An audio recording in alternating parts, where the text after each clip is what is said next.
Welcome back to the Fly Culture Podcast, your weekly look inside the world of fly fishing presented by Pete Tigers. If you're enjoying listening, please consider subscribing. If you are a regular reader, you may be aware of the articles Jeroen Schoondergang has written for Fly Culture. In today's podcast, I learn about the fishing he enjoys in the Netherlands, including a species I'm desperate to do battle with, the asp. I discover why, despite him writing about fly fishing for 25 years, that he prefers to keep a low profile, along with catch and release and angling celebrities. We cover a lot of topics that I'm sure you're going to find interesting. Jeroen, it's great to have you along on the Fly Culture podcast. How are you doing today? Thanks for having me, and I'm doing fine. All the usual COVID stuff, and but everything's okay. So nice to at last talk to you. We've been emailing and messaging a lot over the years. So nice to be here. Absolutely. And, you know, for listeners who don't know, and if you read Fly Culture, you'd have read pieces that Jeroen's written for us. He's a wonderful writer. He's a wonderful photographer. I think even in Eat, Sleep, Fish Days as well, you contributed to that too. So like you say, we've sort of vicariously known each other for a very long time. And I know we touched on off mic that I think we met at a trade show in Amsterdam and we were figuring out it was 2007, something like that. So yeah, the timeline's been quite a long one, and like you say, it's been lovely. We've had quite a long chat off mic as well, talking about things. But for listeners who don't know, can you tell us, Jeroen, whereabouts are you based? I live in a very small village in the north of the Netherlands called Kleine Huisjes, which translates to tiny houses. It's called like that because it's an agricultural part of the country, and this village used to house the workers who worked on the farms. So there were all very small houses there, but like things go, people buy a house, they demolish it, put another house in it. So not much left of that, but it's still a very open, wide country. So a lot of farming going on around us right here. So got you. And it's interesting that what I wanted to sort of learn a little bit more about that, you know, you're my second guest actually from Holland. We had Jay Lee on not so long ago. And I think about, again, the community of fly fishing in Holland. And we've had names like obviously yourself and Jay, but also Hans van Klinken, and I'm going to get the pronunciation wrong because I know we were talking about it off mic, but Adsphere and the pike flies and stuff like that. And it seems as in the Netherlands that there is a rich fly fishing culture. Would I be right in saying that? Yeah, but it's also, it's difficult to compare it to, for example, England, Scotland, Ireland, because we don't have trout. We don't have trout streams. I have to say it like that because we do have some migrating trout. But so the fly fishing, if I'm correct, will be the first fly fisherman in the Netherlands. I think that must have been just after Second World War. And their main quarry in the beginning must have been rudd, I think. So the golden variety of the roach, and they started to call it the polder trout because it's it acts a bit like a trout. You can fish them on dries, on nymphs. You have to be stealthy to be successful to catch them. Unfortunately, nowadays we do have a cormorant problem in the Netherlands. So, and as they're surface fish, they're the first ones to go. So it's quite difficult. But then in the 60s, I think pike became sort of a fish of interest. I'm not saying popular because there weren't that many people trying it. I started fishing for pike in the 70s, I think. But there's a lot to do fly fishing. But we learned in the Netherlands to let the traditional trout and grading stuff, and brooks, rivers, creeks. We don't have them, so we had to find something else to do. So we went into the polders later and bigger water and fish for all kinds of stuff. And I think that most Dutch fly fishermen will say if it eats, it will take a fly. So and we try to catch it. Nice. And that must mean that you must be, I guess, inventive then, mustn't you, with the techniques, because you haven't really got a reference book to work from, I guess. Is that correct? I think so. But well, as you see, you need some kind of reference when you start. So well, there's a lot of a very romantic image of the fly fisherman we know from olden days in tweets and fishing chalk streams with bamboo and rice and and I think that must have been the way the first fly fishermen tailored their fishery after, and that's why a fish like a rudd is so perfect for it, because it behaves a bit like a trout. And well, later on you start inventing. Well, inventing is a big word, I think, because I always say everything has been done in some way or another before. I know that there are English things on paper in England about fly fishing for pike more than 100 years ago. So things have been done, but it's nice to try new stuff if it's new for you. And then we have the salt water, which have become very popular in the past couple of years, because we do have a lot of bass, which are quite accessible. So, yeah. Well, I just wanted to say I do believe that it's that you can call the Netherlands a fly fishing country. That sounds a very fair thing to say. And I was thinking about the rudd and how you were talking about those and my inability to set on them when they take a dry, because they're far too quick for me at times. Yes. Yeah, they're fast, aren't they? They are, yeah. And especially the bigger ones they're so easily scared. But it's so much fun. We had such lovely times, especially when you get this green algae stuff on the surface, and you see them pushing up the algae, getting the small nymphs out, and then trying to cast in the little holes between it's so much fun to do. Nice. And it's such a pity that we don't have a lot of water where you get the big ones, and I call big one that's 30 centimeter plus fish. That's a big one. But we do get them occasionally. Lovely. But I haven't tried it for quite a long time. And you talked about the pike, and you talked about the pike, and you talked about the bass, and the bass being relatively new. My ears pricked up a little bit when you talked about coastal trout. Did you say that? Did you get them that come past your way? Yeah, right. Yeah, sea trout. Yes. Yeah.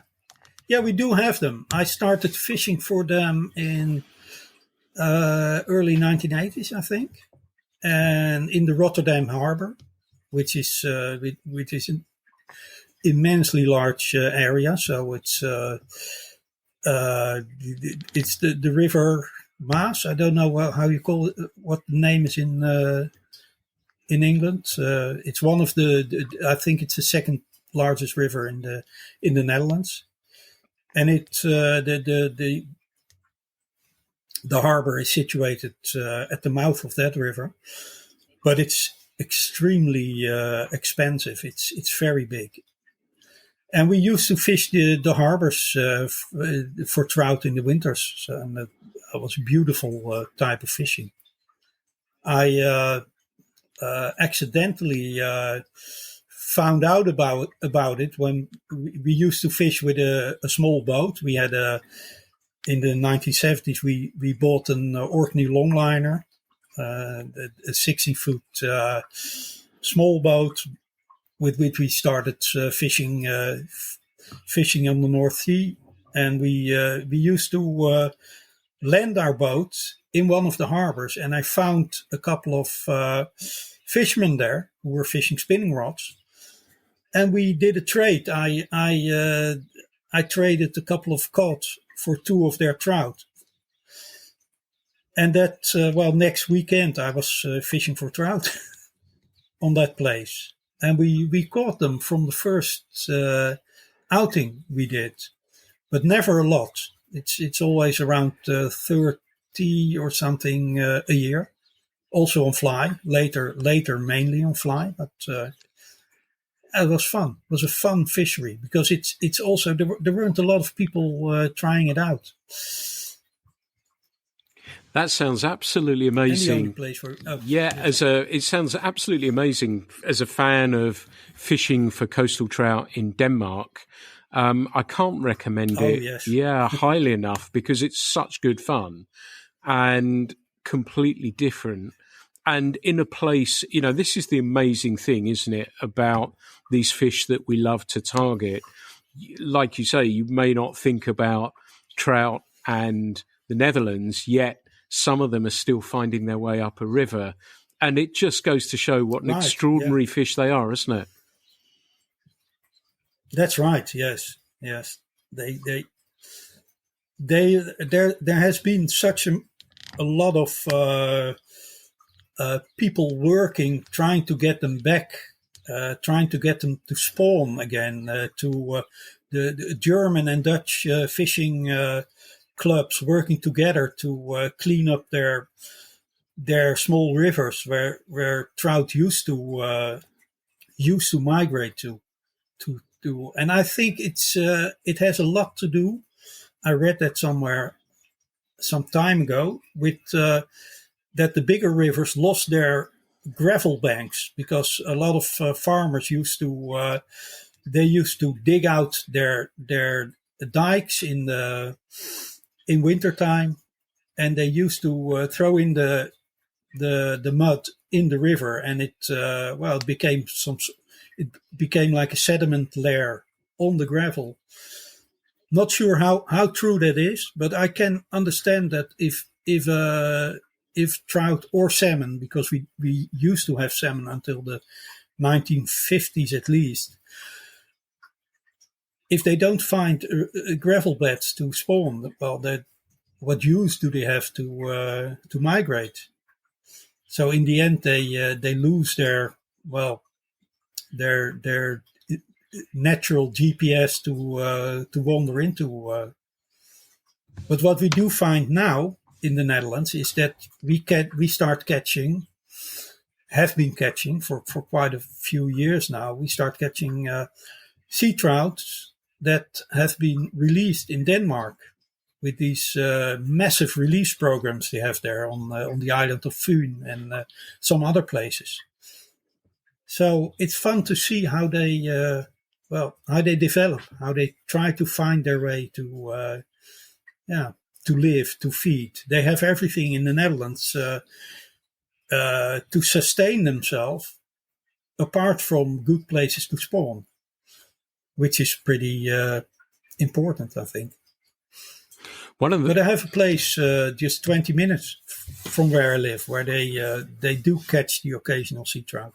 Yeah. I'm assuming the rivers there are similar at the upper reaches, are similar to the ones in Denmark in the sense that not very wide, not really fishable in that sense for those sea trout.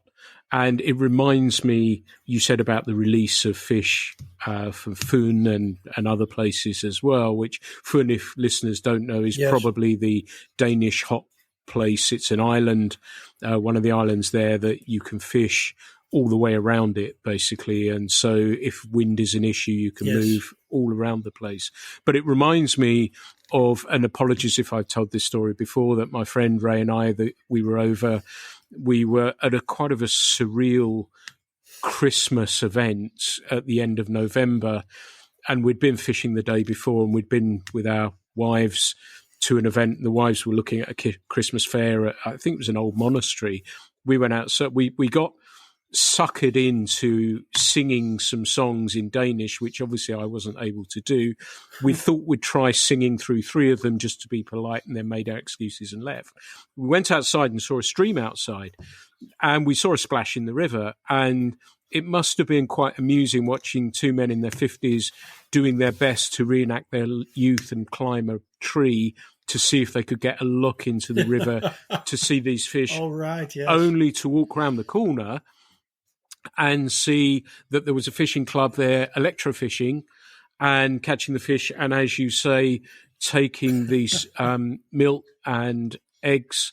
Milking them. Yeah, yes, absolutely. Right, yeah. So it was extraordinary to see that. But would I be right about that? Those upper stretches of those rivers, would they be similar to those ones I've seen in Denmark? The biggest, well, I think most of the rivers flow into one delta in the south of the Netherlands, and that's a very big area. It's very wide. I know that one part of it, called the Haringvliet, is very popular with British anglers as well, because we catch perch there that exceed anything you can catch in England, if I believe papers like Angling Mail, and because if you really want to catch a 3 kilo perch, I think that's maybe the best place in the world to do so. And that's a very large area. But we have caught sea trout while fishing for zander and perch as well. Or we, at least my fishing buddies, who are there a lot more than I am. But they frequent that area. But it's bigger. I think our rivers are bigger. Our deltas are bigger than the Danish deltas. I think it also has to do with the type of soil, the history of the country, because it's for large part a man-made country, the Netherlands. It's a lot bigger than it was 200 years ago. So the soil is very soft, and the rivers they get their way with the soil, and they expand without us being able to do a lot about it, especially 100 or 200 years ago. Yeah, it's interesting as well that you talked about the silt in the rivers. It just got me thinking that I was having a phone conversation just yesterday, actually, with someone about our rivers and still the silt situation. And they were on our local river. They did a fry survey, and for some reason, the salmon fry were holding up. The numbers were good, but the same year class in trout were poor.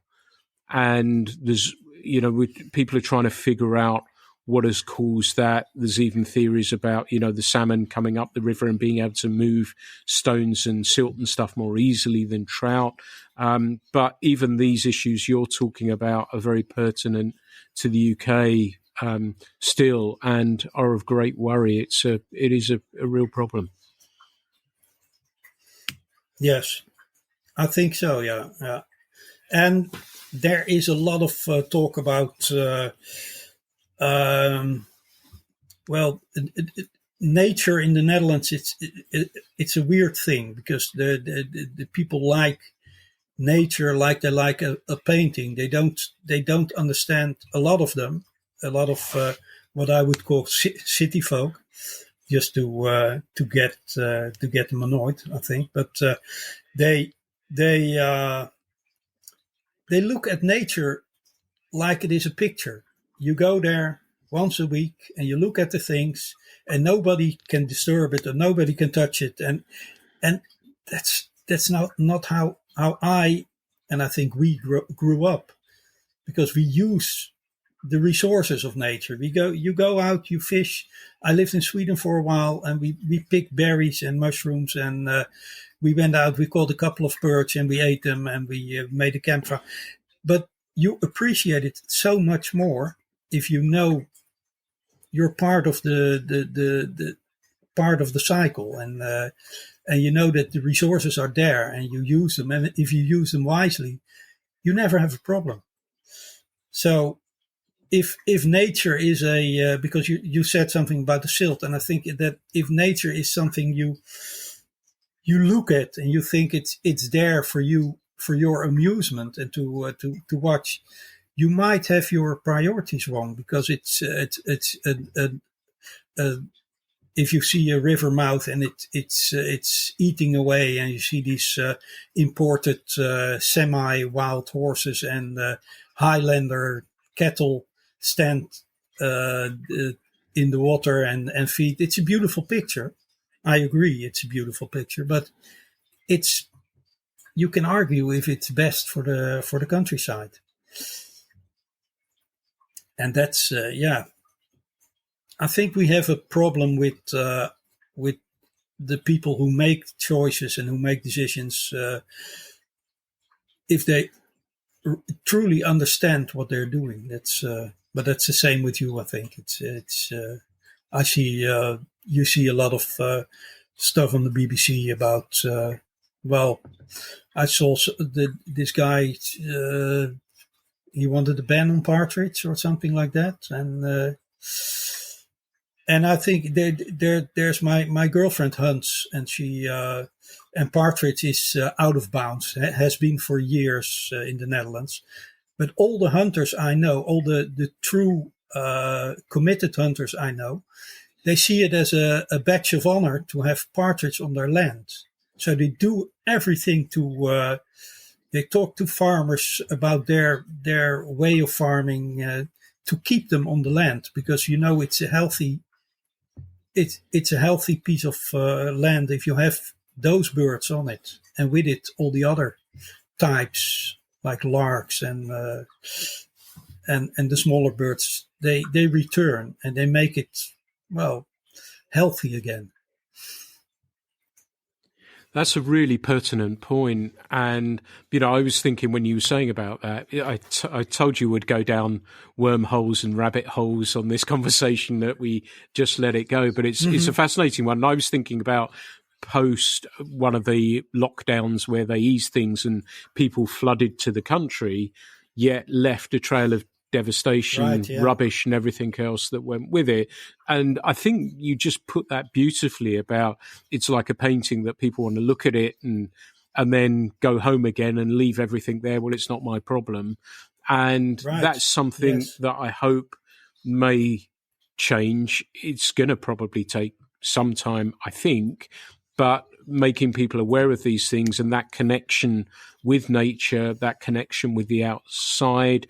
And we've touched on hunting there, and you've talked about taking some perch and eating those, and understanding where food actually comes from as well. And I think that there is a naivety sometimes in place where people think or don't have an understanding of how that process works. And I think it's an important line of it, and certainly with fish as well. That it's okay to eat them if it's within the rules. And again, where you put it beautifully, you take what you need. You don't take everything. You take what you need, and that's it. And it's a very difficult ground to tread over, isn't it? That you have to be sensitive to everybody, yet maintain what we're actually doing and why we're doing it, I guess, don't we?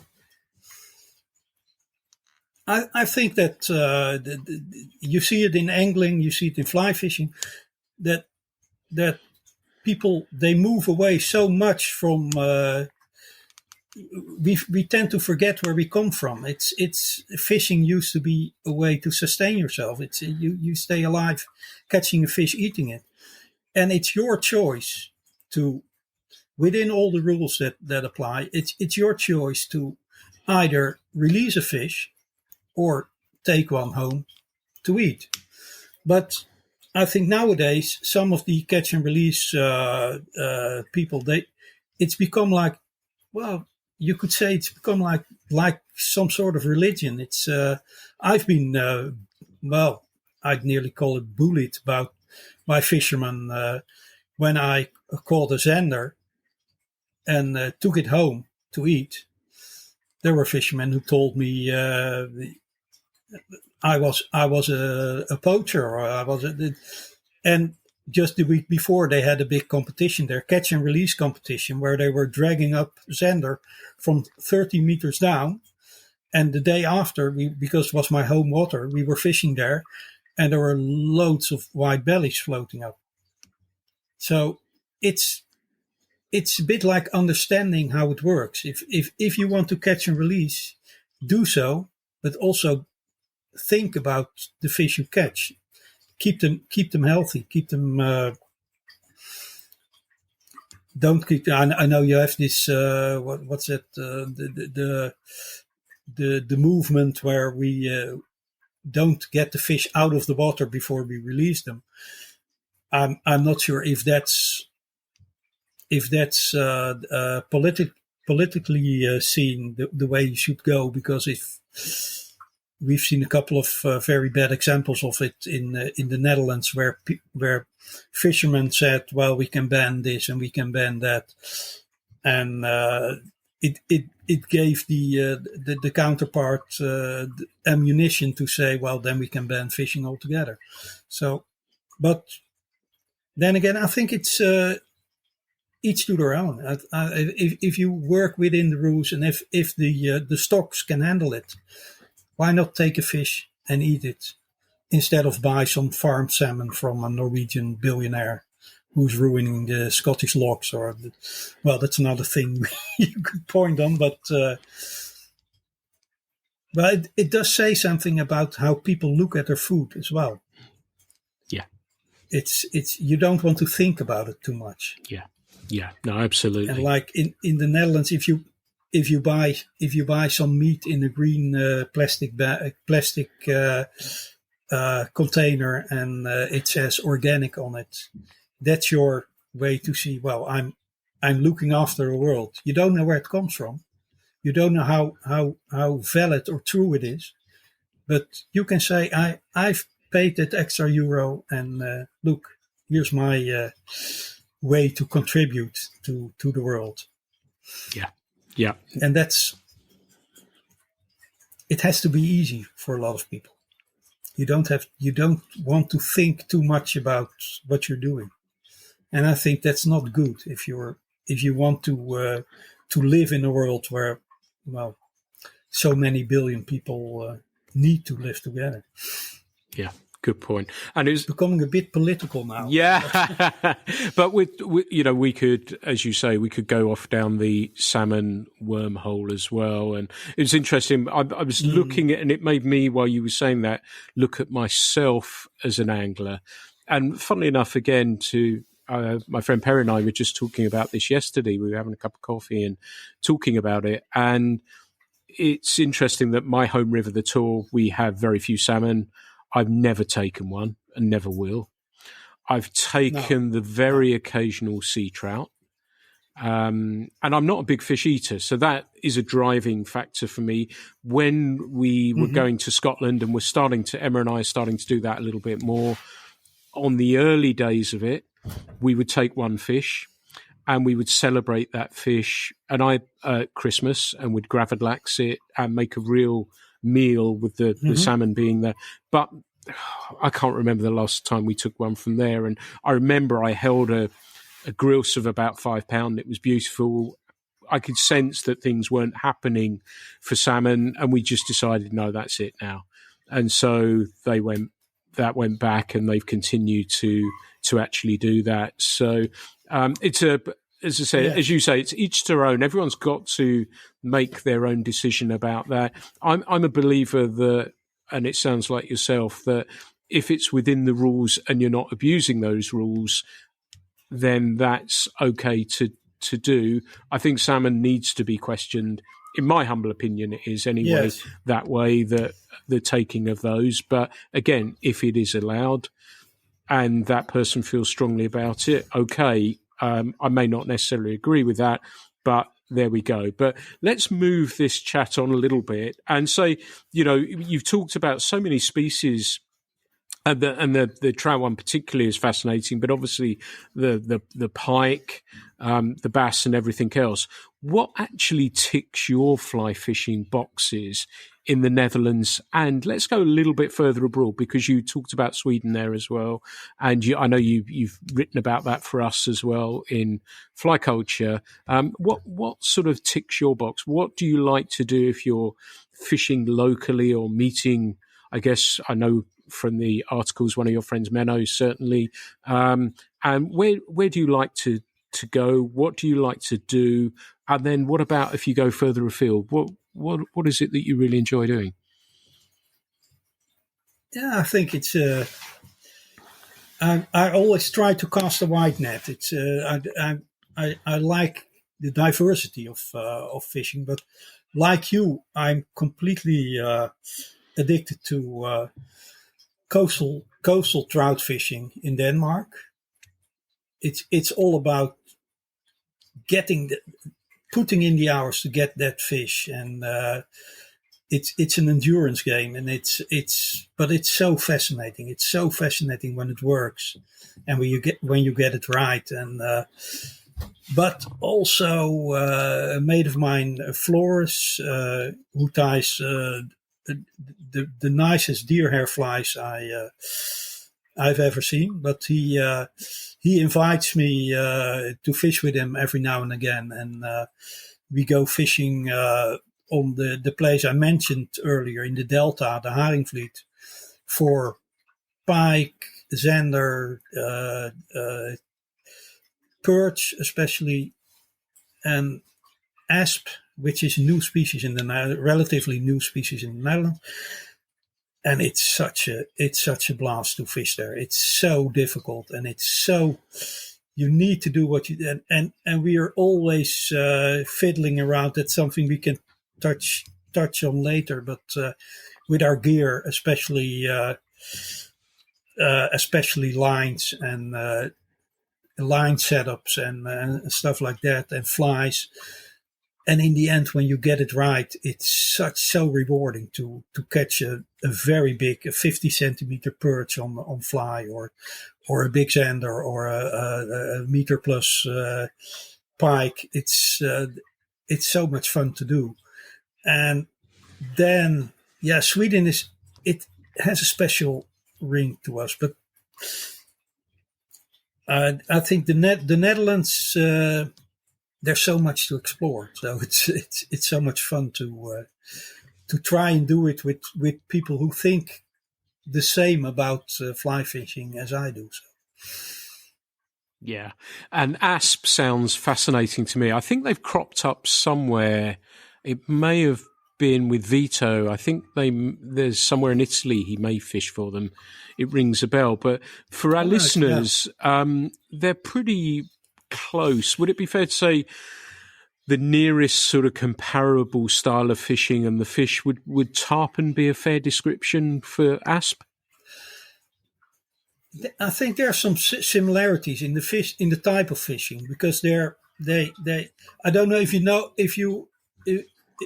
you know about how the asp got to get to our river systems. That's all due to a canal that was dug between the Mainz-Rhine system and the Danube in Eastern Europe, and that canal allowed fish like asp, but also smaller fish like gobies, and but also Welsh catfish to reach our shores and find a waterway where their hunting grounds, because they're pelagic hunters, were practically vacant. So they really thrive over here. And I think their pelagic lifestyle makes the fishery a bit like tarpon, I think. If the tide is right in the delta, you can catch them on gurglers or divers or any surface type of fly. You need to match the hatch for them. Well, I haven't done a lot of tarpon fishing, but I know that if they eat on fry, it's no use to cast a 15 centimeter streamer to them. You have to go small to catch them. And we fish ridiculously small flies for them every now and again. 4 centimeter flies. Just because they're eating on the very small fry. And their bite and the first run, there's nothing in the Netherlands that can compare to it. Maybe a big bass, but certainly not in freshwater. So it's a spectacular fish to catch. And what sort of size do they get to for listeners to get a sense? And what sort of setups are you using for them? What sort of fly rods? And in the Netherlands, they have been caught now to around 90 centimeters. So that's 3 feet, something like that. But they average, I think, where we fish for them, between 65 and 80 centimeters. So it's a chunky fish. And it's very strong. They really have a punch in them. They are basically predatory carp. They don't have teeth, and they're soft. You can land them with your thumb in the mouth, and it's they're relatively easy to land if you have them near the boat, but they're a handful on the rod. We fish for them with anything depending on the weather and the current. We fish for them with anything from a 6 weight to an 8 weight, something like that. And then, if we fish for them on the surface, mainly floating shooting heads or slow intermediates, and then with a crease fly or a gurgler or one of the deer hair divers, well, they really smash. It's like someone's throwing bricks into the water. That's how they attack their. It's something. If you haven't done it, you shoot at some point. It's very spectacular. That does sound amazing, and they're strong. Yeah, no, I'm in on that. That sounds fantastic. Tell me, do you cast to them? Are you looking for nervous water? Are you looking for jumping fry, or are you making speculative casts? Are there signals that you can see them? When you target them on the surface, you fish for nervous water, but also swirls where they're very. It's a very tight related fishery when they're on the surface. So you fish the eddies, and you fish the side of the eddy. It's a lot of blind casting, but if you see them, if they're on the surface, you will see them hunt. So you can target them, you can cast at them. And mostly, if you have the fly right, and if it is, you see a lot of like you do with nervous water. You see a lot of the fry getting up these sprays of small fish, and then you have to go small to catch them. So if you get it in front of their bite zone, you will get a strike. That's so you can fish them. It's not really it's not really casting at fish that you see, but it's you do find out where they are when they're feeding like that, because otherwise it's one of the fish you can hook when you fish the shores of rivers, or when you fish these the eddies, the small dams that we have in the rivers, and but then they're feeding together with perch and zander and pike. So sounds absolutely amazing. Yeah, that's something I'm getting very, very interested in. So yeah, a new species, a new challenge. I think that's one of the reasons I love this so much. But I wanted to move on a little bit and talk about, your job is writing and photography from an editorial point of view. And I know it's not just in fishing, but you've had a long association with writing and fishing as well, haven't you?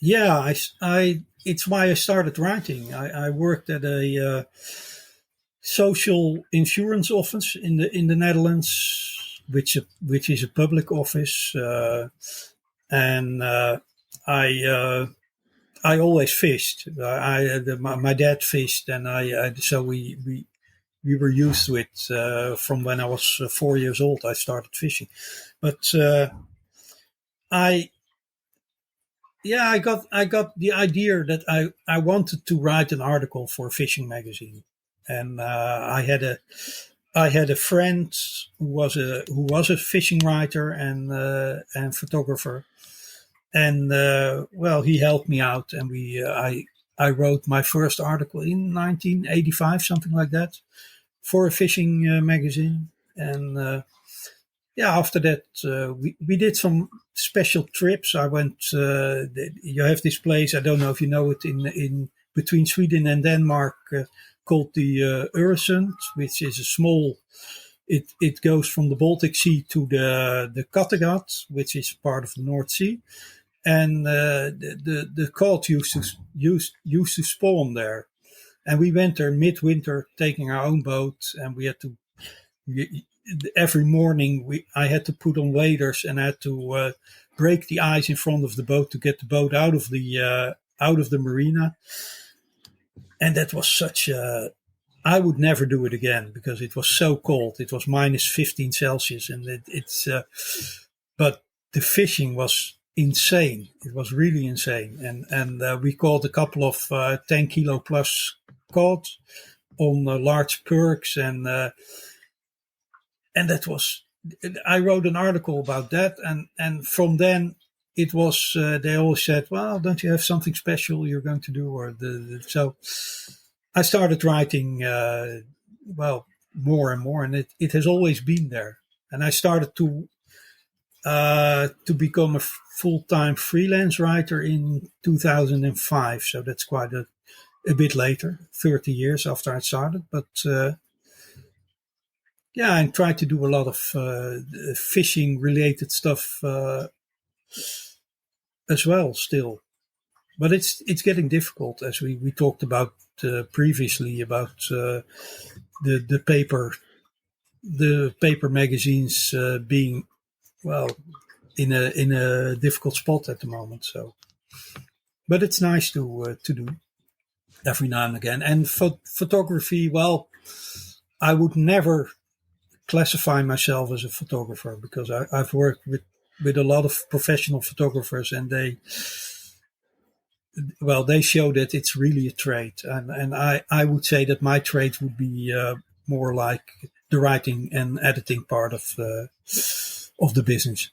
Yeah, and having said that, you've been writing for a fair time, and again, as you alluded to, we were talking off mic, and I've just had my first quote through that will be for the spring magazine when it comes out, and the rise in paper costs, which is going to affect everyone who's in publishing. But during that period of time, for writing all that period of time, what sort of changes have you seen? I guess obviously we've lost titles over that period of time, but what other changes have you seen from that? And how does the outlook feel for you for that sort of medium, really? It's a completely different area nowadays. It's when I started writing, I know that the publisher sent me these column sheets with columns, and I had to type within the columns, and then send my the handwritten or typed copy to the editor, who sent it back if there were too many mistakes in it. He just sent it back with all red stripes in it, like a piece of work you would do for school. And so you needed to be able to write to get an article published.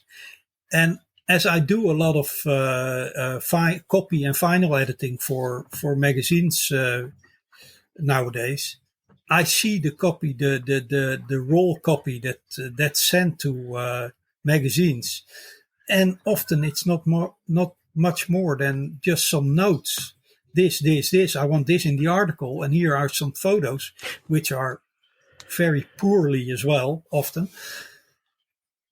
And then they just send it to me, and they say, "Well, make an article of it." So it's as an editor, you're not correcting the work of the contributor, but you're writing the article nowadays, and that's a big difference. And you see that a lot of publishers, they want a name, they want someone who's who has established himself as a fisherman. And they say, well, we don't care if he can write or not. We want his name in our magazine. And I think that's the biggest difference that we see nowadays with magazines. And that's also why I really liked your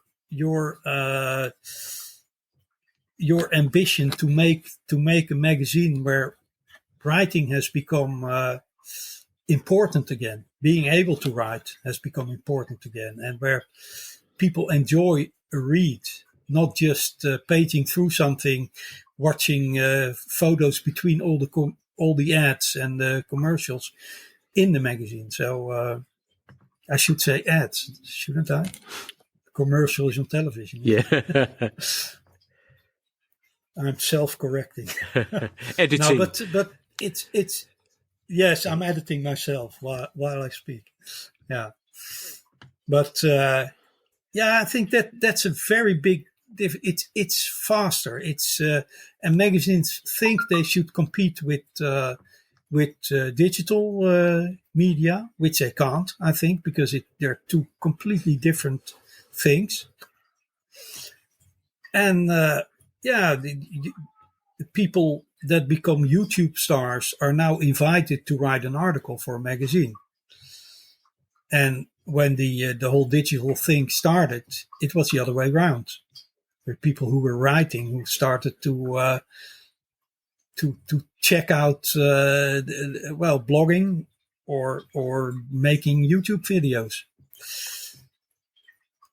And I think it's two different worlds that can exist together, but and it's too much of being a grumpy old man to say everything on YouTube is bad, or their production value is very bad, and a guy I interviewed some time ago, Martin Falklind. I don't know if you know his name. He's a Swedish guy, and he used to be the editor of the biggest magazine in Sweden, fishing magazine. And nowadays he's a filmmaker, and he does incredible work. He said to me, I asked him that question because I know the effort he puts into the quality of his work. And I said, well, aren't you pissed off or at least annoyed about these people who tie on a GoPro camera, then start shouting a bit, and you see a lot of wobbly images, and you see a big fish, and that's it. And he said, no, it is what it is. And he said, and he even hired some of these guys when he was making a show, because he said, well, they also have access to some of the fishery that I can't go, and they also, their personality and their fame within the community makes it easy for them to access places where he and you and I can't come. So it's a two-way street, I think. But magazine-wise, I think the biggest difference is you don't have to be able to write as much as you should, as you were supposed to be when we started. So that's really fascinating to hear that aspect of it as well, because we don't rewrite articles for people, because I suppose our editorial role is slightly different. I've touched on it before that I want the piece to reflect what the person has wrote. Yes, there may be small changes, grammatical, whatever it is, but we do everything in our power to make it what that person wanted. Because if it's made the cut, and I'm sure as an editor, when you read something, you think, yeah, this is good. and my readers will like it, that's my first indicator. And then we go from there. And certainly, there's no red lines through it. It's right. Okay. If it's not quite right, I'll say, look, yeah, there's something there. It's not quite there. Let me sit on it for a bit and think about it. And we sort of sometimes sit on those pieces for a while and think about them and then say, how about if we came from this angle? But a lot of them I'm finding come pretty much as they are. And yes, there may be small little tweaks, but I kind of like to leave it as lightly edited as possible, aside from the obvious things. And the nice thing about this, and one of the things you must have noticed as well, is photography, where, I can't afford, I would love to send a photographer out with people, but I would love to do that. Yes. But with the advent of cameras on phones and everything else, the standard and the quality is a lot easier to use from that point of view. Sometimes it doesn't always work. We may have a piece, there's two actually, that I'm already working in. We're in February just in. I'm already working on the summer edition, pretty much nearly done it. But there's two pieces in there that work. One's a creative piece of writing and one's a reflective piece, but they lend themselves to illustration. So Danny, who does our illustration, is working on both of those. And we've been talking a little bit about that this morning as well, and about that aspect. But the ability of a photographer to go out on a shoot would be something I can only hope of somewhere further down the line. Oh, yes, sure. Yeah. But on the other hand, it has to be done on the day. And it's... I've done some photo assignments, and you get there, and it's the weather is dreary. The fish aren't work. Nothing works.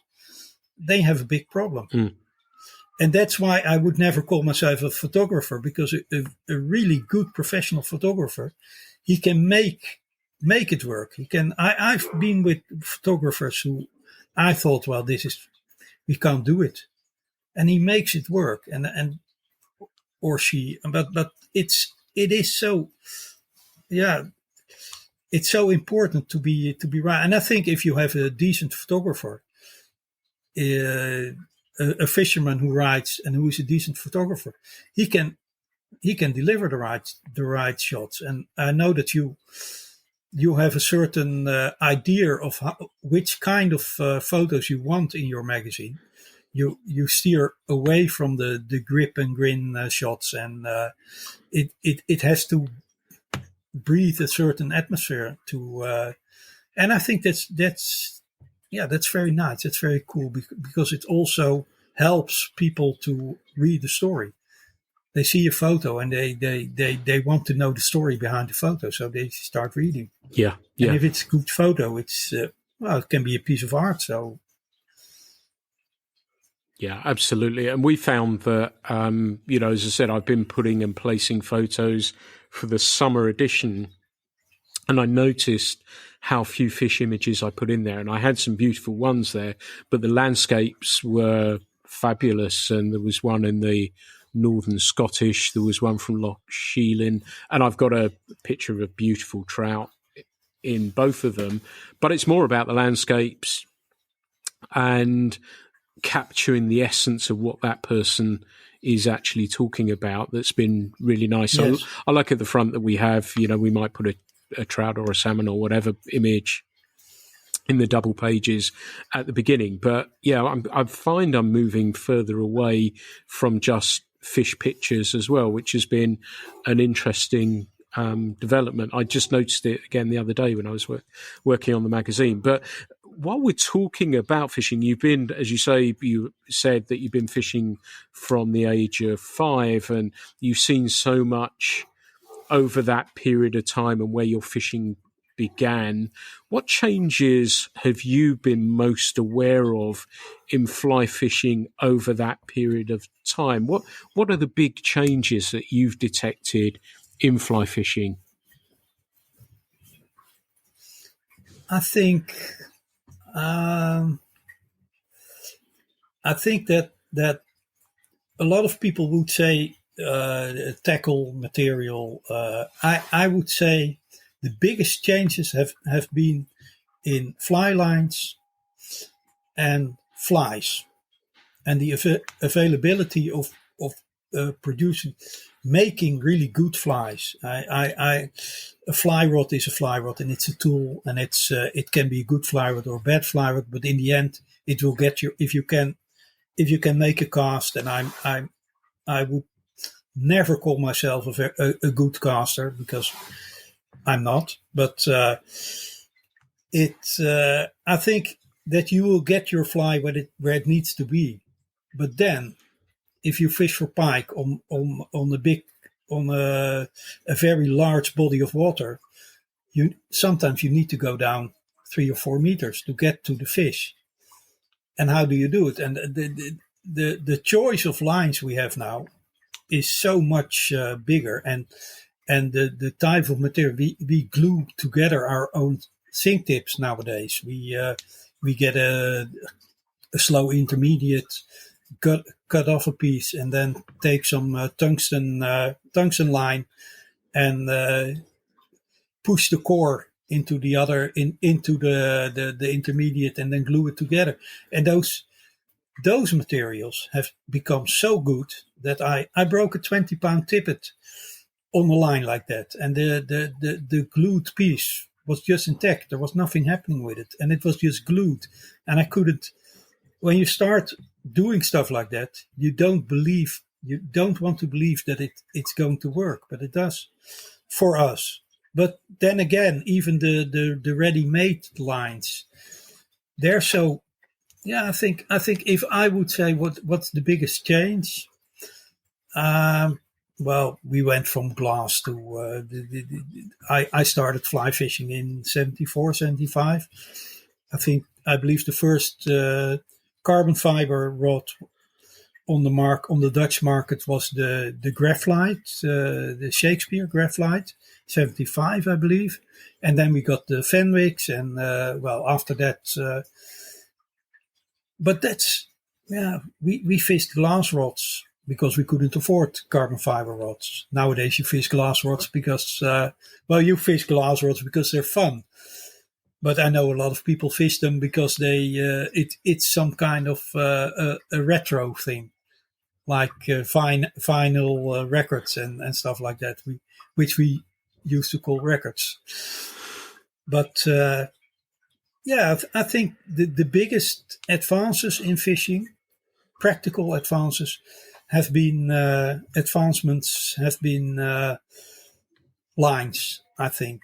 The material of lines, the densities, the durability of lines. Although I do have a couple of Cortland 444 lines, the peach-colored ones, that I have had for over 30 years, well over 30 years, and that haven't cracked yet. So, and I've seen some very expensive high-end lines that cracked after one season. So, but no, it's just what you can do with lines nowadays. It's I find it fascinating. Absolute music to my ears about the fly lines as well. Absolutely love that. And I think that's a really pertinent point. Again, off mic, we were talking about glass rods and the salmon glass rod I've just bought. And I think I'm just a bloody salmon and I'll go against the flow. I'm probably a bit slow onto the uptake of certainly glass, hopefully not bamboo in that way. But I'm just really enjoying every aspect. And it may be a signal that, from a rod perspective, there isn't a lot more we can do. We're really lucky that, like you say, we've got so many fly lines that we can choose from these days, but it also takes away that ingenuity that you were talking about splicing lines together. And I've done similarly with that as well. And we lose that, but it's easier for the end user to say, right, okay, I need a T3 tip or a T5 tip. You can buy one now, which is great news, and it's going to cast fantastically well. I remember playing with shooting heads the first time, and we cut them and play with them a little bit, and it was a real interesting learning process. Whereas now we know there's something. I remember the Yeah. The LC13. Oh, yes. They were dangerous lines. Yeah. Yeah. The old slap. Yeah. You cut your skull off Yeah. if you got it wrong. Yeah. Yeah. Yeah. And those things have been removed a little bit. Yet against that, we have media that will show us how to use those things as well. So I guess there's pluses and minuses from that, and that information can be gleaned really quickly. But I guess I've said in these previously that I think it's kind of cool to figure stuff out. And I'd hate us to become a society where you just throw a question, well, how do I do that? The best way to find out how to do something is to do it and learn from what you get right, but also, more importantly, what you get wrong. And it may be splicing a line together. It may be whatever that is, or fishing a technique. And, the ASP to me as a learning process must be fabulous, but also discovering, sea trout in the Netherlands and not catching many, but that moment is worth it, and what you learn for those many experiences when you don't catch fish. And I guess I'm suspecting probably Denmark's a little easier for the greater numbers of fish as well. And, there's been periods where I've generally caught fish. Last time I went, I didn't touch one, and it was so cold that we drank coffee from the Circle K and hub-sized cinnamon buns instead, which I was perfectly happy with because it was just to warm up. It was so cold. But also from that process, I learned something. And we worked where we fished, we covered more water, we tried so many different things. And I think it makes me, and I'm only speaking from my own perspective, it makes me a more rounded and more thoughtful fisherman as a result of it. And I think sometimes it's good to do that, isn't it? Yeah, that's true. Yeah, I believe that too. And the example you said about Denmark is very. Anyone who fished Denmark for sea trout and says he caught fish on every trip is a big liar, because it doesn't work like that. And hiding from the cold and standing up to your waist in water and casting. And nothing happening, and starting doubting yourself, but you have to put in the hours. And I think that's also a thing that's you don't see a lot with a lot of fishermen, and I think that's why it's true what people say that only 5% of all fishermen catch 80% of all fish. That you need to. You need to put in the sacrifice as well. You need to. My brother is a line fisherman, a professional line fisherman for bass. But when we were just fishing, recreational fishing together, we used to go out 3 or 4 days and just plotting wrecks and finding spaces and spots. No fishing at all. Maybe in the end an hour or so. But it was all to get the places right, and but you need to put in the hours, and so he's very protective about his spots, because he says, if someone comes out, he takes my spot, and I've been working 3 or 4 days to find it and to get the right spot. But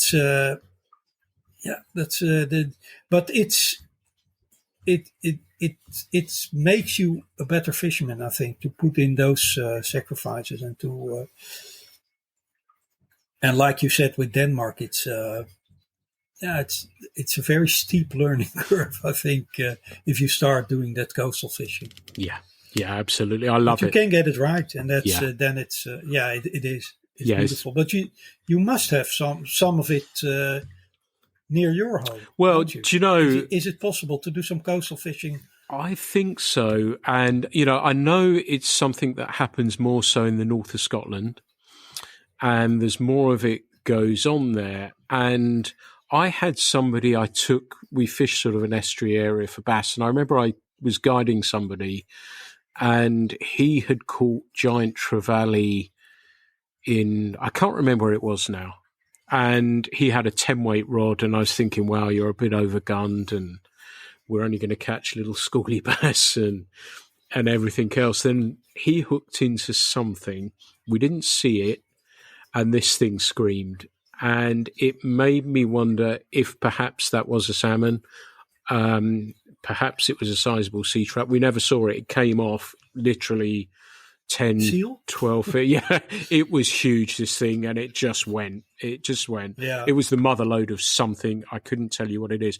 Conversely, Right, yeah. conversely, I've been there and I've almost tailed salmon that have just come in by me and poked their head into the seaweed, and I've grabbed hold of them. I couldn't hold on to them, but I've grabbed, and twice it happened. So there is definitely, it's one of those things that I think, like you say, that you've got to commit time to, and also see other people doing it who have got that commitment, but you also, because you can be easily diverted, and I've been, given the podcast I put out this morning as well, I've been diverted a bit about mullet or by mullet, and locally going back for those again. And I usually used to give up on those and go back on the bass again. And I think it's probably those that I'm going to spend more time on, but there may be potential to catch those migratory fish in that way as well. So it might be something that I look about. Yeah. But it is something, it takes, like you say, time and commitment. And yeah, I think it may be something we might start to explore a little bit more. But it's just what it keeps it, like I said previously, it's what keeps everything fresh and interesting for us, isn't it? It keeps us evolving. Right, yeah. Yeah. And then to think that it's an area where you've lived, well, maybe most of your life, and you find out that there's still things to discover. That makes it so challenging.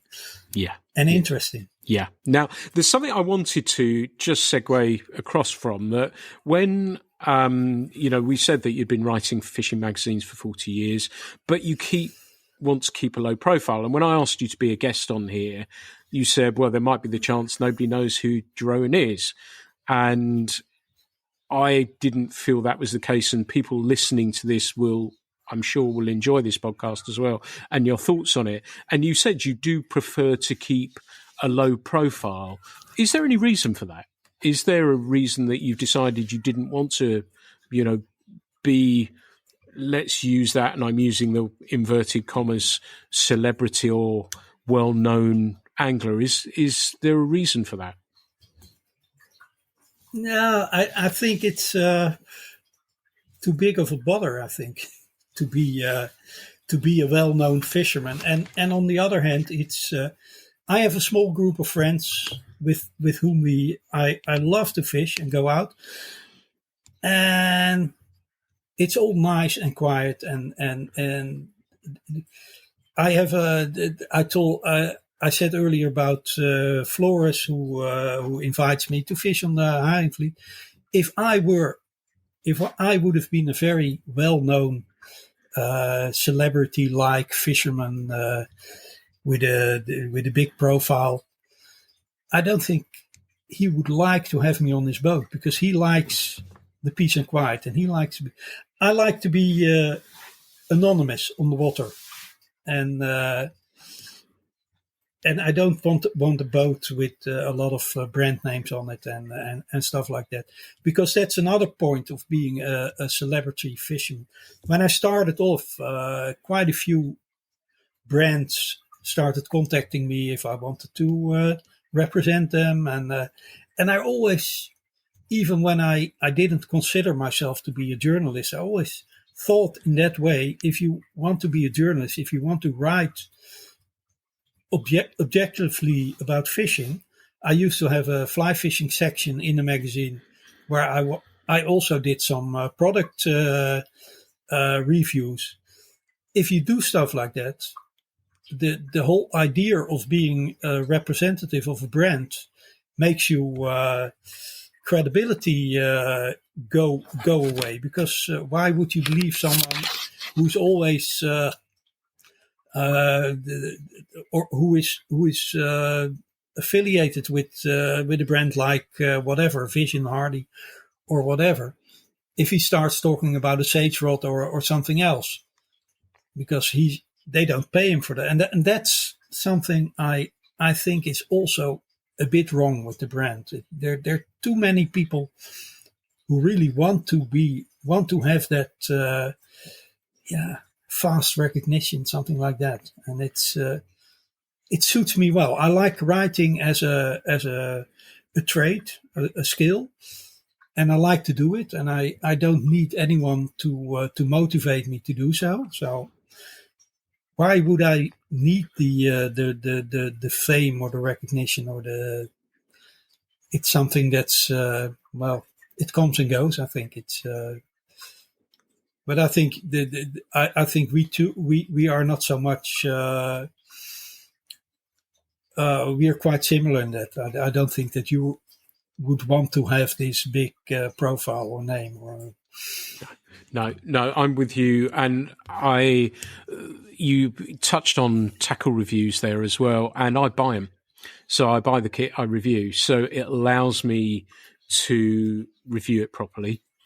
And if I haven't, and I've mentioned somebody sent me some fly boxes, so I bought the equivalent of flies that would cost me the same as buying the fly box. So it allowed me to say something. So that made life so much easier for me. And that's one of the reasons that we do not have reviews in the magazine, for that reason, because some of them, and I think there is sometimes naivety, and I'm not going to use fishing as an example here. Let's use cycling, for example. It may go on, it may not go on, but often, and you'll know this, sometimes, in some cases, sometimes, possibly, that a review is worked around how much advertising is taken. That may be, I think there is a naivety from readers sometimes understanding that. As I said, I'm not using fishing as an example in that, but it might be cars, it might be whatever. And I can't always say that with certainty, but to me, I think there is an element of it. The celebrity thing is kind of interesting. I think that's going to die down, the pro thing, because I think there, as we've talked about on previous podcasts, and I think Andy Buckley said a term, there's no metric for people to see how well something has actually worked. So instead of using money to spend on adverts, they could probably just do it themselves with their own social media that way. So I think that's going to stop happening relatively soon. It may be happening in a wider sphere, but I think that, I hate using the word, but I'm going to use it, the influencer thing is going to probably start fading away before too long, because there is no way of measuring how that has been paid. And I watched a TV program and they had people on a holiday, on a free holiday, just to take photos of the thing. But I don't think there's a way to say, did people book holidays because of them posting a picture of them in a glamorous shot in a glamorous hotel? I don't think there's a way of monitoring that.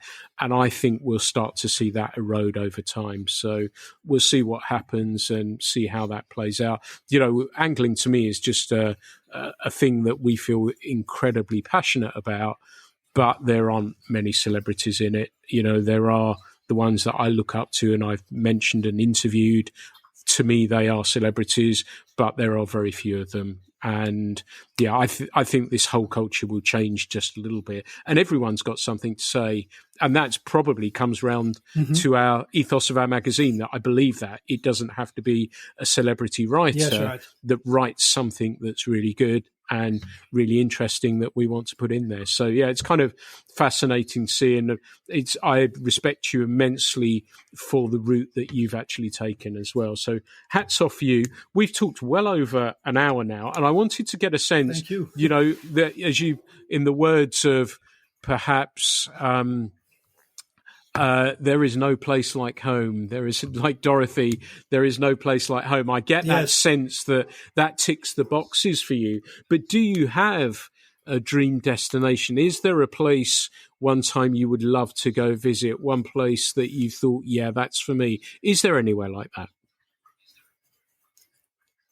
I think that has shifted too, I think, because I noticed that if you would have asked me that question 20 years ago, I would have said Australia or any of the tropical saltwater destinations.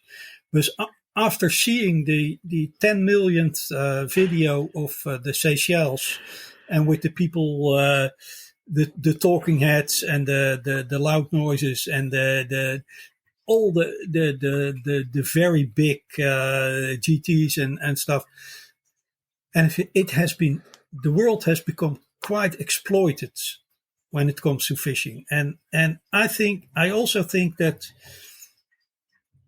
you should never stare yourself blind. I don't know. Is it an English expression? I don't know. It's a Dutch expression, but I think you get the drift. It's on this exotic far location, because you always have to deal with infrastructure, guides, fixers, tour operators, and there's a lot of